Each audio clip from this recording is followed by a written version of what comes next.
کیا آپ تصور کر سکتے ہیں کہ ایک آدمی کو آگ میں ڈالا جاتا ہے اور آگ اس کا کچھ نہیں بگاڑ سکتا؟ اور کیا آپ جانتے ہیں کہ عربی زبان کس سے شروع ہوئی؟ اور کیا آپ جانتے ہیں کہ بیت اللہ کی تعمیر کتنی مرتبہ ہوئی ہے؟ تو آج ان سب چیزوں کو آپ اس ویڈیو میں جانیں گے۔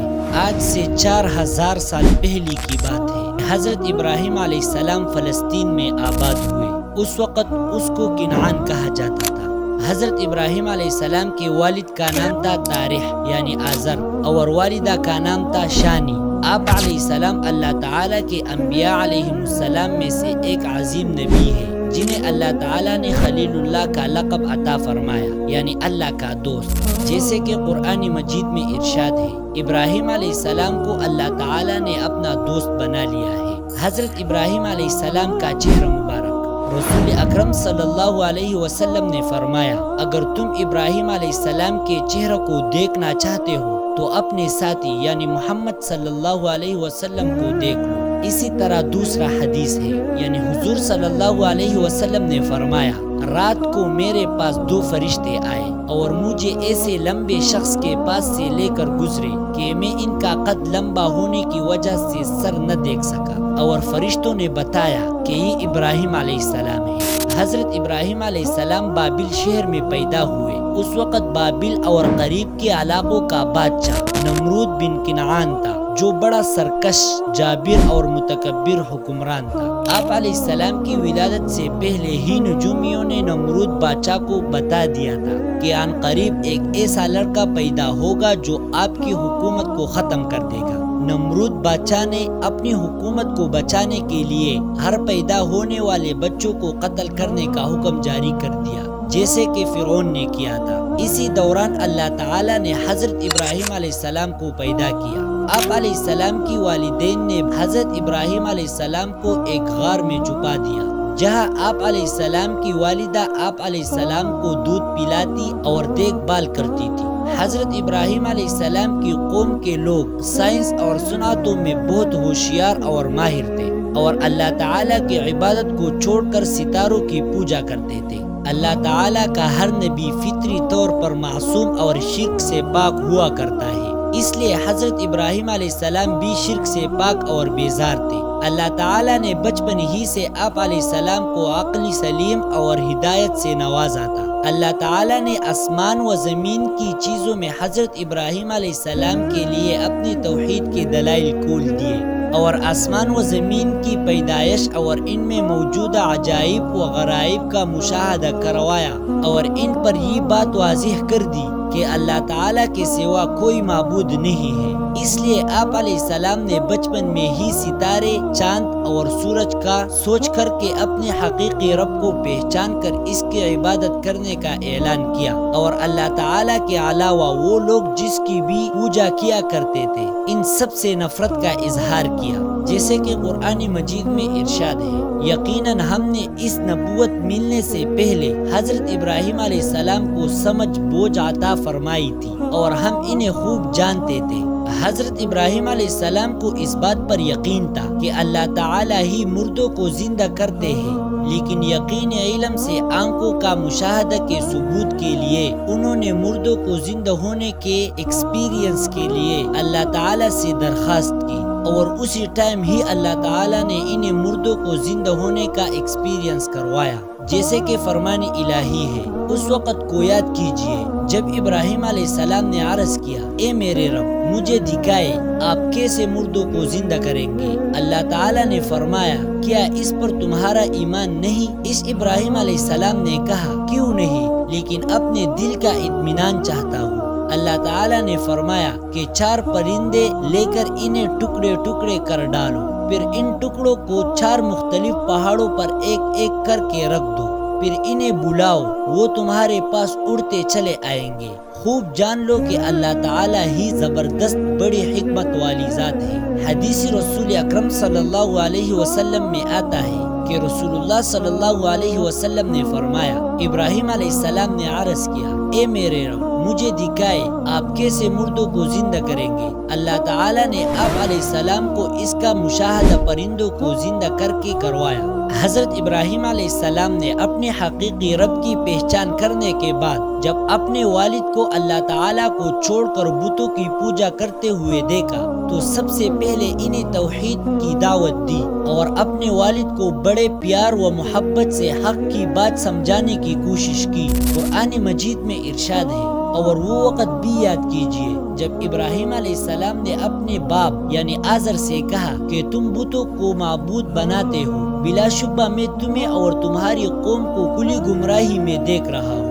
حضرت ابراہیم علیہ السلام نے اپنے مشرک باپ کو سمجھانے کے لیے بڑے پیارے انداز میں تبلیغ کی، لیکن بجائے آپ علیہ السلام کی نصیحت قبول کرنے کے اس نے نہایت سختی کے ساتھ آپ علیہ السلام کی دعوت توحید کو رد کر دیا اور ساتھ ساتھ آپ علیہ السلام کو سنسار کرنے کی دھمکی بھی دی، جیسے کہ قرآن مجید میں ارشاد ہے۔ اس آزر نے جواب دیا، اے ابراہیم، کیا تم میرے معبود سے روگرانی کر رہے ہو؟ حضرت ابراہیم علیہ السلام کے والد نے دعوت و تبلیغ کو قبول کرنے کے بجائے آپ علیہ السلام کے ساتھ بڑا سخت رویہ اختیار کیا اور جلاوطنی کی زندگی گزارنے کو کہا۔ آپ علیہ السلام نے باپ کے سخت رویہ پر بھی صبر و تحمل اور ادب کا مظاہرہ کرتے ہوئے انہیں بڑا اچھا جواب دیا۔ حضرت ابراہیم علیہ السلام اپنے وعدہ کے مطابق اپنے والد کے لیے اس وقت تک دعا و استغفار کرتے رہے جب تک کہ اللہ تعالیٰ نے آپ علیہ السلام کو مشرکین کے لیے دعائی استغفار کرنے سے منع نہیں کیا تھا۔ فرمان الہی ہے کہ ابراہیم علیہ السلام نے کہا، اے میرے رب، میرے باپ کو بخشش دیجیے، یقیناً وہ گمراہوں میں سے تھا، اور اس دن مجھے رسوا نہ کرنا جس دن لوگ دوبارہ قبروں سے اٹھائے جائیں گے۔ حدیث شریف میں آتا ہے، رسول صلی اللہ علیہ وسلم نے فرمایا، ابراہیم علیہ السلام قیامت کے دن اپنے والد آزر سے اس حالت میں ملیں گے کہ اس کے چہرے پر گرد و غبار اور سیاہی ہوگی۔ ابراہیم علیہ السلام فرمائیں گے، کیا میں نے آپ کو نافرمانی سے منع نہیں کیا تھا؟ وہ کہے گا کہ آج میں آپ کی نافرمانی نہیں کروں گا۔ تب ابراہیم علیہ السلام درخواست کریں گے، اے اللہ، آپ نے مجھ سے وعدہ کیا تھا کہ قیامت کے دن میں تمہیں رسوا نہیں کروں گا، اس سے بڑھ کر اور رسوائی کیا ہو سکتی ہے کہ میرا باپ میرے سامنے تیری رحمت سے دور ہے۔ اللہ تعالیٰ فرمائیں گے، میں نے کفار پر جنت حرام کر دی۔ پھر اللہ تعالیٰ فرمائیں گے، اے ابراہیم، تمہارے قدموں میں کیا ہے؟ آپ علیہ السلام قدموں کی طرف دیکھیں گے تو نجاست سے لتڑا ہوا ایک بچھو نظر آئے گا جس سے ٹانگوں سے پکڑ کر جہنم میں پھینک دیا جائے گا۔ حضرت ابراہیم علیہ السلام نے اللہ تعالیٰ کی طرف سے یقینی علم ملنے کے بعد اپنی پوری قوم کو اللہ تعالیٰ کی توحید کی دعوت پیش کی، مگر قوم بتوں کی عبادت پر جمی ہوئی تھی۔ انہوں نے حضرت ابراہیم علیہ السلام کو دعوت کو ماننے سے انکار کرتے ہوئے آپ علیہ السلام سے جھگڑنا شروع کر دیا اور آپ علیہ السلام کو اپنے معبودوں سے خوب ڈرایا دھمکایا، مگر آپ علیہ السلام نے اس وقت بھی بڑے صبر و تحمل اور استقامت کا مظاہرہ کر دیا۔ حضرت ابراہیم علیہ السلام کی دعوت توحید کو قوم نے ماننے سے انکار کر دیا تو آپ علیہ السلام قوم کو توحید کا سبق سکھانے کے لیے موقع کی تلاش میں تھے۔ آخر کار قوم کا عید کا دن آیا تو آپ علیہ السلام کو موقع مل گیا، لہٰذا جب قوم اپنے معمول کے مطابق عید منانے کے لیے شہر سے باہر کوئی ایسی تدبیر تلاش کی جائے کہ وہ ساتھ لے کر جانے پر اصرار نہ کرے، اور میں قوم کے معبودوں کو خود توڑ کر قوم کو یہ سمجھا دوں کہ جن بتوں کی تم عبادت کرتے ہو وہ تمہارا تو دور کی بات ہے اپنی دفاع بھی نہیں کر سکتے، چونکہ اس دور میں علم نجوم یعنی ستاروں کو دیکھ کر معلومات حاصل کرنا، اس کو علم نجوم کہتے ہیں، بڑا عام تھا۔ لہٰذا آپ علیہ السلام نے اپنی قوم کو مطمئن کرنے کے لیے ستاروں کی طرف دیکھ کر فرمایا، میری طبیعت خراب ہے، جیسے کہ قرآن مجید میں ارشاد ہے۔ بس ابراہیم علیہ السلام نے ایک نظر ستاروں کی طرف دیکھا، پھر کہا، میری طبیعت خراب ہے۔ اس جواب پر قوم کے لوگ ابراہیم علیہ السلام کو چھوڑ کر اپنی قومی تہوار منانے چلے گئے۔ پھر ابراہیم علیہ السلام چپکے سے ان معبودوں کے پاس بت خانے میں گئے اور ان کے سامنے طرح طرح کھانے دیکھ کر کہا، تم کھاتے کیوں نہیں؟ تمہیں کیا ہو گیا ہے؟ تم بولتے کیوں نہیں؟ پھر آپ علیہ السلام اپنی پوری قوت کے ساتھ اپنے داہنے ہاتھ سے ایمن ہے۔ قرآن مجید میں ارشاد ہے، وہ واپس آنے پر بتوں کا حال دیکھ کر کہنے لگے ہمارے معبودوں کے ساتھ یہ کس نے کیا؟ ایسا شخص تو یقیناً ظالموں سے ہے۔ بعض لوگوں نے کہا ہم نے ایک نوجوان کو ان کا تذکرہ کرتے ہوئے سنا تھا جسے ابراہیم علیہ السلام کہا جاتا ہے۔ سب نے کہا اچھا اسے پکڑ کر لوگوں کی نگاہوں کے سامنے لاؤ تاکہ سب لوگ اسے دیکھیں۔ جب ابراہیم علیہ السلام آ گئے تو انہوں نے کہا اے ابراہیم کیا آپ نے ہمارے معبودوں کے ساتھ یہ حرکت کی ہے؟ آپ علیہ السلام نے انہیں ان کے باطل عقیدے پر شرمندہ کرنے کے لیے جواب دیا نہیں، یہ میں نے نہیں کیا ہے، یہ ان کے بڑے بت نے کیا ہوگا۔ اگر یہ بت بول سکتے ہیں تو ان سے پوچھ لو۔ یہ سن کر وہ اپنے دلوں میں حق کے قائل ہو گئے اور دل میں کہنے لگے در حقیقت تم ہی ظالم ہو۔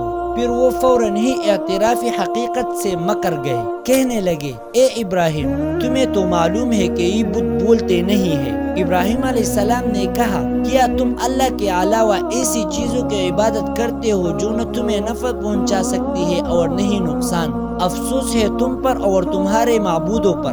جب حضرت ابراہیم علیہ السلام کی قوم آپ علیہ السلام کے پیش کردہ عقلی دلائل پر لاجواب ہو گئی تو جیسا کہ باطل پرستوں کا طریقہ کار ہوتا ہے کہ جب وہ دلائل کے سامنے بے بس ہو جاتے ہیں تو طاقت کے استعمال پر اتر آتے ہیں، اسی طرح قوم ابراہیم نے بھی کیا تھا۔